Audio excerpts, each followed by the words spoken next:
makan dulu. Sambil makan.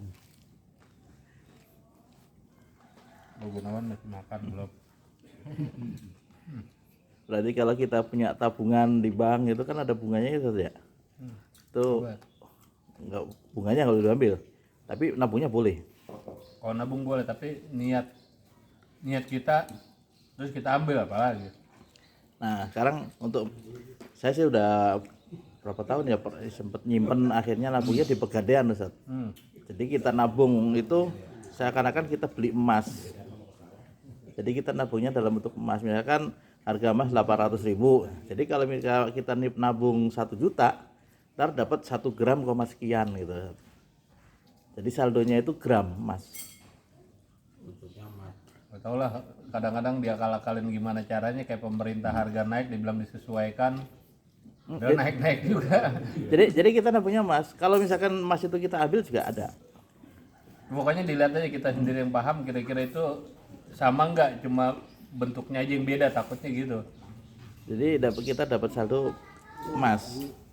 Jadi di situ nggak ada bunga, cuman ada biaya aja per tahun 30.000. Ya itu. Ya, pokoknya dilihat aja lah. Dan harganya juga selalu naik.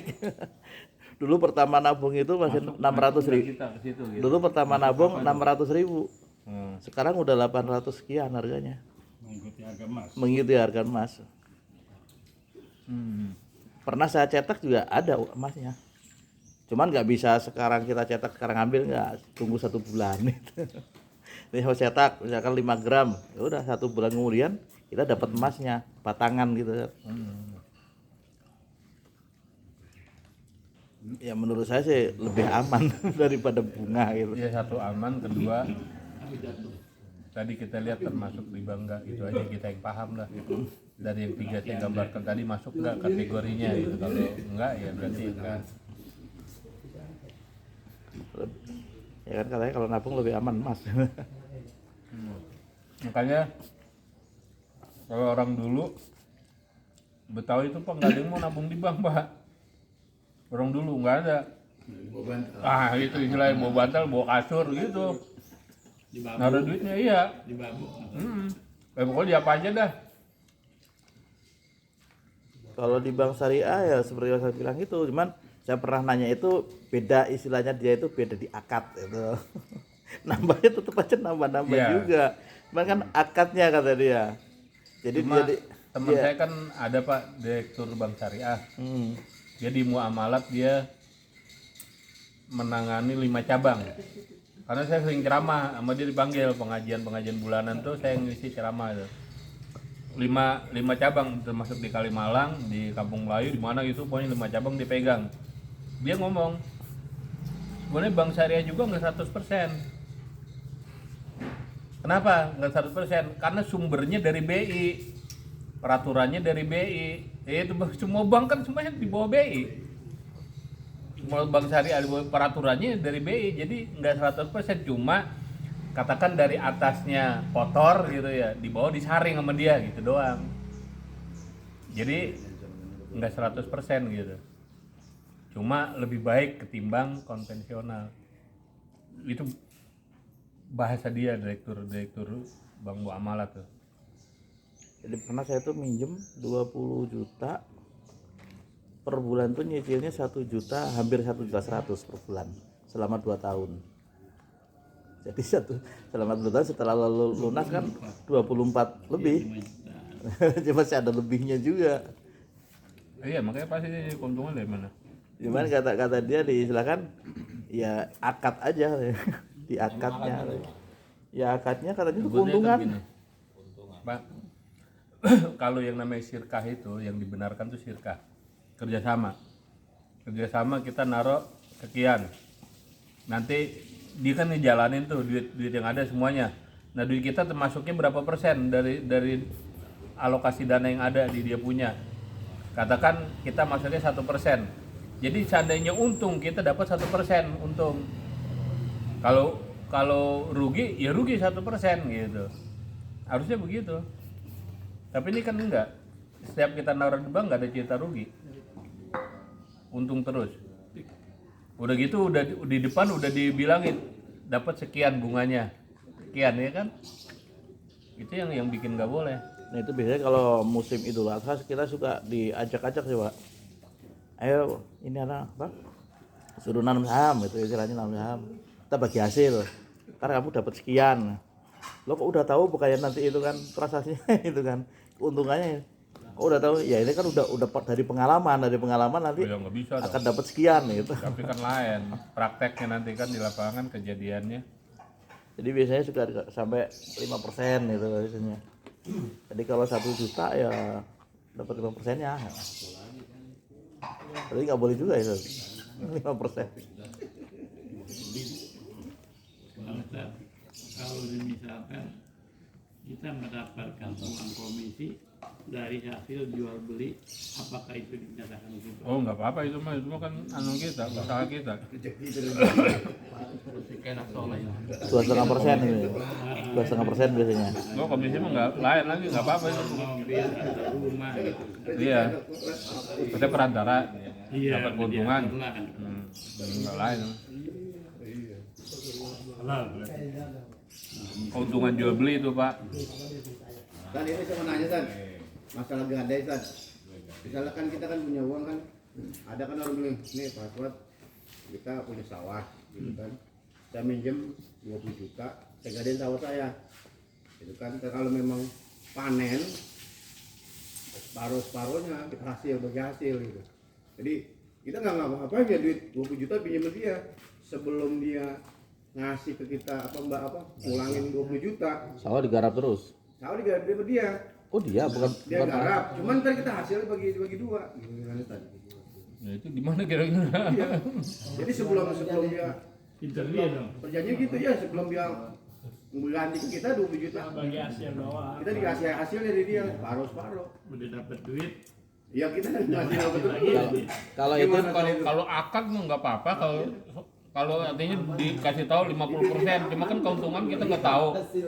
Kecuali dia udah bilang saya kasih kamu 1 juta, nah, itu salah. Ya ini 20. Belum ketahuan untung per rugi, tapi kalau dibilang 50% atau 40% kan nggak tahu 40% dari berapa. kalau itu kan tetap dia yang garap ya. Ada lagi yang punya uang itu yang garap Pak. Misalnya Pak Asmat tadi minjemin duit, nah itu gak sawah dipegang Pak Asmat, digarap sama Pak Asmat. Ada juga yang gitu. Gitu ya. Ini kita minjam Sama kayak kita. banyak itu yang gadein motor gitu kan. Motor misalnya Pak Asmat gadein motornya saya pegang, saya ngasih duit Pak Asmat. Kalau Pak Asmat belum bayar utang ke saya, motor saya pakai terus. Nah itu gimana itu?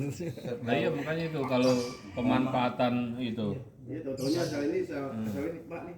Apalagi begitu ngulanginnya lebihin lagi. Berapa karung gitu. Untung nggak hasilnya? Ya untung orang duit kita utuh. Cuman tiap ini asal panen dia dikasih nih karung nih. Gitu kan. Kita nggak capek-capek gitu. Kalau nggak- kalau duit kita masih utuh. Sebelum dia ngasih ke 20 juta ke kita. Hukum gade Masih dapat terus. ini Mas Eja, misalnya kita 2 karung, 3 karung. gitu. menggadaikan sesuatu, itu barang gadaian itu sebenarnya nggak boleh dipergunakan Jaminannya. jaminannya, jadi nggak boleh berkurang apalagi bertambah. Setahu saya kalau di hukum Islam, kalau kita kan hukum gadai, misalnya kita Ada itu, gadai ada motor nih, masalah motornya gadai. dipegang Vario, motor saya nih, itu motornya nggak boleh dipakai kemana-mana. Ngojek itu nggak boleh. Nggak boleh. Setahu saya loh, pernah ada ustadz nggak gitu. Jaminan gitu bahasanya kan. Iya. Selama Sekarang BPKB timbang. artinya Makanya nggak dipakai ya. yang jadi namanya bunga itu jadi ada nilai tambahnya. Karena kita nggak dengan sesuatu barang, tapi jadi ada nilai tambahnya itu kita dipakai buat apa aja. Buat Gojek dapat duit ya. Yaudah lo pakai aja nggak apa-apa dari orang yang ini. Ya itu kurang tahu kalau gitu. Tapi setahu saya kalau ini namanya bukan gade lagi. Setahu saya kalau itu gade, saya pernah ada dengar. Jadi kalau gade itu, ya itu barangnya nggak boleh udah simpan aja sampai dia ini.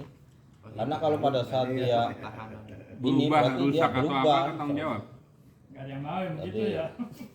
Ya itu kan hukum. Kalau hukum itu namanya hukum. Coba Bapak tanya aja deh Ustaz. Iya. Itu kalau begadai ya. Jarang Nah, Kalau ngegade BPKB-nya aja gimana? Atau dirubah gini kali Pak, nggak dipakai. Tapi ada biaya parkir. Nah, itu.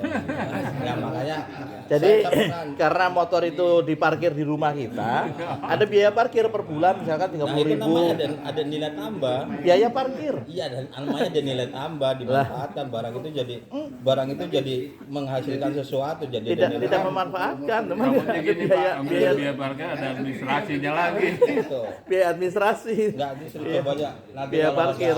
nanti mungkin dari Pak Ustadz Ramli nanti Ustadz Ramli tanya hukum gadis secara Islam syariat itu sebenarnya seperti apa? Oke, nanti kita lihat. Nah, Setahu ya. saya pernah dengar, jadi kalau kita gadis itu barang itu nggak boleh selama orang itu belum kita bayar tuh nggak boleh di apa-apain. Kalau di negara-negara Islam yang kayak misalkan Arab Saudi itu banknya gimana ya soal itu?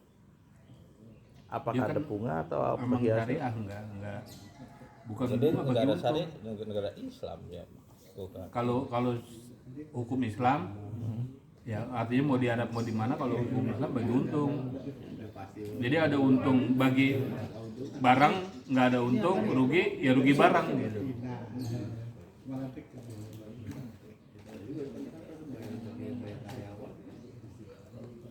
Kalau barter juga Ustadznya. Barter tapi salah satu ada nambah itu. Barter gimana? Tukar barang. Barang juga barang. Ya kan tadi nggak boleh. Kalau barter itu beli barang yang beda nilai Pak. Kalau barter, misalkan beli beras, kita punya mangga, jadi beli beras dengan mangga itu. Mendingan Dulu ya zaman dulu apa? Jadi Lebih jual enaknya beli sih beda barang kalau barter. dibeli dulu. Iya. Ijab kabul. Zaman dulu nggak ada duit. Pertama tuh nggak boleh. Pertama juga nggak boleh. Harusnya Ijab dibeli kabul gitu. Nah, lain tahun Iya, jangan motor sama motor. Dulu kan belum ada duit, Bertambah. kita jual beli kan barang dengan barang. Iya. Satu pertama ini. Jangan jual beli dulu gitu. Ini Ijab dulu kabul. bahasanya. Jadi jangan tukar tambah. Jadi itu barang itu dibeli dulu. Nah, Ya, kita tambah. bukan, kita belinya emang dengan barang. Suka enggak dengan barter. harga sekian jual, beli dengan harga sekian. Ya Indonesia mau beli pesawat kemana, kita ngirim beras, jadi beli pesawat dengan beras. Makanya orang-orang kafir itu bilang innamal bai'u mislu riba. Jadi mereka bilang, wah bedanya apa sih, tipis sama aja, jual beli sama riba gitu. Itu tadi kita jual tukar tambah ya. Jadi saya sama tadi, motor sama motor kita tukar, terus kita nambah gitu, atau orang nambah sama kita karena tahunnya beda. Itu kan sama sejenis, nggak boleh. Jadi caranya Beli dulu ya. Bayarin, transaksi, bayarin dulu ya. dia bayarin dulu, kita bayar punya dia, jadi halal, kita jual dibayarin halal gitu. Bedanya tipis kelihatannya, makanya orang-orang kafir itu bilang apa bedanya timbang begitu doang, sama aja gitu. Jadi ngomong dulu di depan yang motor lu agak berapa nih? Iya. Pastiin dulu, pastiin. Ya kalau sama ngapain ditukar? Lu tahu ini beda. lain tahun. Lain body lain tahun kan. Tahu ini beda. Bunyinya juga kan lain kan. Kecuali kalau mungkin kalau pengen dia butuh duit gitu kan. Kredit bunyi gitu Kita ya. punya motor gede yang 250 cc, dia motornya kecil, kita butuh duit, ya udah ini kita jual harga tinggi, itu jual dulu kita supaya dapat duit. Tapi masih punya motor juga, cuma diturunin tadi 250 jadi 150. Makanya tadi saya cuma hanya garis besar, kita yang paham gitu di lingkungan kita masuk nggak nih tiga itu tadi. Kalau masuk berarti masuk kategori riba, kalau enggak ya enggak gitu aja. Kita udah yakinin enggak ya enggak. Sama dengan jangan ya. Kalau sama jangan. Abu-abu. Kalau kayak saya tadi itu kan, soalnya kan itu kita untung, dia juga kan ada kesepakatan gitu terima itu. Maksudnya dia rugi gitu. Rugi ya nggak apa-apa, kalau ada kesepakatan gitu. Lu maunya untung mulu. Kesepakatan kadang-kadang gini Pak, kayak kita pinjam bunga bank atau online itu misalnya gitu kan. Ada kesepakatan Itu kan juga, kesepakatan sama, kita tanda tangan juga. Tapi kan kita terpaksa. Semua riba. Kita terpaksa di situ menyepakatinya karena terpaksa gitu. Habis gimana saya perlu Butuh udah, duit. udah, urusan belakangan kadang-kadang orang gitu. Pinjam 10 juta, cairnya 9 juta. Iya, udah ada potongan. nyicilnya belakangan gitu. menambah malah. Harga modal mah ya udah. Makanya ada istilah funder itu, pinjaman itu ada diskonto, ada apa itu. Ya itu saya juga baru, wah ada istilah begitu. Katakan minjem 1 miliar, potongan 10%. Berarti dipotong berapa nih, misalnya 100 juta gitu. Kita nerima 900, tapi tetap ntar bayarnya 10 juta. lebih dari 1 miliar. Bayarnya gitu. Padahal tadi udah dipotong, harusnya kan udah gitu kan. Kita bayar 1 miliar, karena kita nerima 900, tetap aja bayarnya lebih.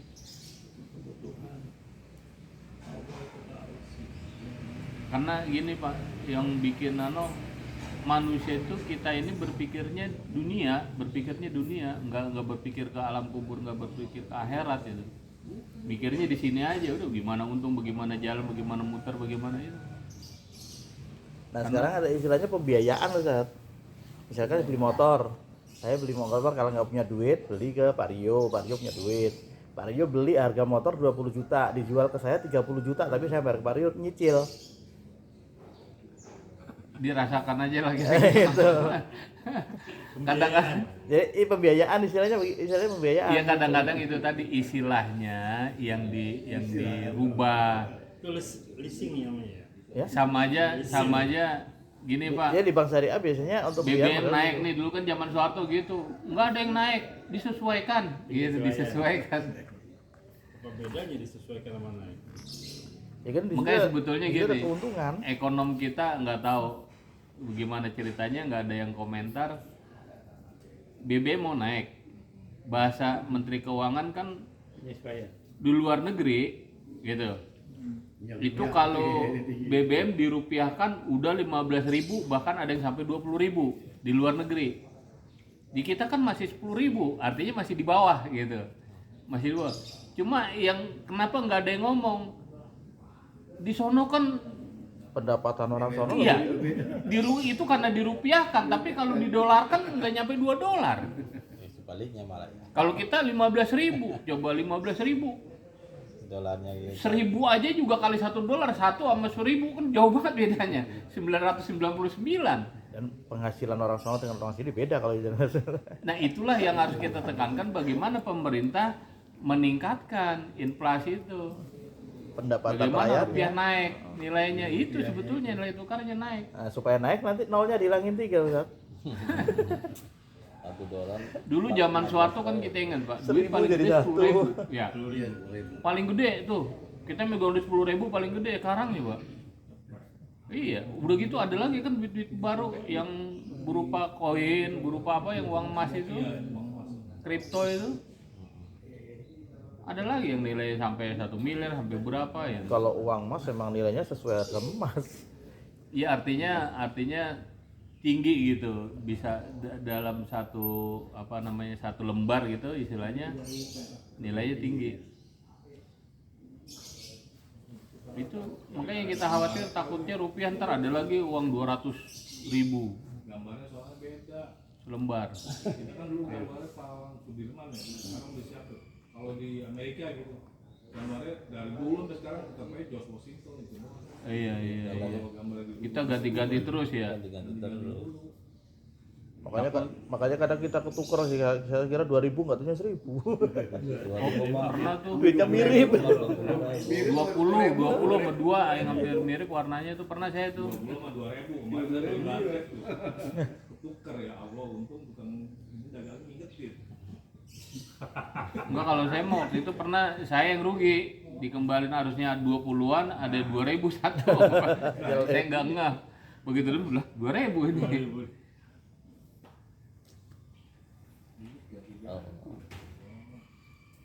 Cuma yang jadi masalah pola Pak, pola apapun pakai pola. Termasuk berpikir kehidupan ada pola pikir kita yang kita lempengin. Karena kalau polanya udah salah, guntingannya salah. Ya, bikin baju kan, bikin pakaian pakai pola. Kalau polanya salah, guntingnya salah, kira-kira gimana? Salah Pak, gagal. Begitu kita jahit melencong ntar. Gak enak dipakai. Nggak enak dipakai. Jadi kalau polanya udah salah, jahitannya salah, jadinya juga kita benerin polanya dulu, pola pikir kita. Pola pikir kita kan full dunia, nggak ada pikiran akhirat. Maaf, kadang-kadang kita sedekah ke orang aja, kalau orang kagak bilang terima kasih besok kita kapok. Betul kan gitu ya? Ya gua kapok ngasih dia. Kasih kalau terima kasihnya, gitu kalau cara bekasih gitu kan. Dikasih nggak ada terima kasih, ya ngasih aja orang yang tukang minta-minta, kadang-kadang kita kasih 2.000, doanya panjang banget. Ya, kasih 2.000, doanya panjang banget. Bos itu panjang banget, kita ngameninnya ribet ini. Padahal nggak seperti itu, Pak. Kalau enggak ngasih duit di belakang ada kameranya. Nah, itu lagi. Karena Biar viral. ketika kita memberikan, kita kan udah dapat pahala. Ngapain kita butuh terima kasih? Terima kasih itu kan ria. Kita udah dapat pahala gitu. Makanya ada sinetron begitu. Ya udah gua terima kasih mulu, tapi pahalanya gua ambil lagi katanya. Wah, repot lagi kan. Pahalanya diambil. Salat tahajud status jam 3. Alhamdulillah bangun. Nah, sekarang yang banyak kan yang nyumbang supaya viral. Iya, itu jadi konotasinya dunia. Bang pedagang kaki lima tapi divideoin. Salat tahajud update status. Ada yang lebih parah buat begini, Pak. Saya punya teman udah 76 apa 7 berapa umurnya, itu udah aki-aki tua. Dia dulu mantan lurah di DKI. Itu dia cerita, jadi ada temennya, istrinya pengacara, suaminya orang bisnis biasa gitu. Itu suaminya disuruh, lu cari duit. Apa kayak caranya, mau nipu, mau bohong, mau apa? Saya ntar anunya, palang dadanya, karena dia pengacara, tahu hukumnya gitu, tahu pasalnya. Itu kejadian, Pak. Dia cerita. Tapi kalau menurut saya, karena saya kenal dia, kelihatannya begitu gitu. Si orang itu. Begitu kejadian. Kalau yang berat, pernah kejadian ini berapa kali, bukan cuma sekali. Begitu orang mau nyita, datang ke rumahnya disita, itu dia bikin cerai, segel, ditatangin dua belah pihak. Jadi istrinya ngomong, "Duh, saya udah bercerai muda udah setahun yang lalu, udah nggak ada urusan sama dia." Karena kalau enggak, nanti harta dia diambil gitu loh. Ada yang disita gitu. Jadi dia bikin begitu, Pak. Saya udah cerai sama dia. Walaupun secara negara belum, tapi saya udah pisah. Gono gini udah beres. Ini harta saya. Gak bisa. Minta sama dia cari. Gitu, cari orangnya gitu. Itu padahal ketika dia kumpul lagi, zina itu. Nggak boleh, karena si lakinya udah menandatangani kan. Walaupun hanya meterai. Guyonan, karena itu nggak bisa digoyonin kan gitu. Ada kejadian kayak gitu, Pak, makanya udah rusak. Itu guyonan yang serius itu. Cerai. Walaupun guyonan jadinya serius itu. Dia yang tanggung, dia yang gitu urusannya, istrinya ke istri pengacara ya. Gue siang nih, Pak ya. Pas mat biasanya baca selawat belum kedengeran habisnya. Malah lagi tahu itu Allah udah baca selawat di rumah. Mana nih kamu 4 RW lagi ini konser 4 RW.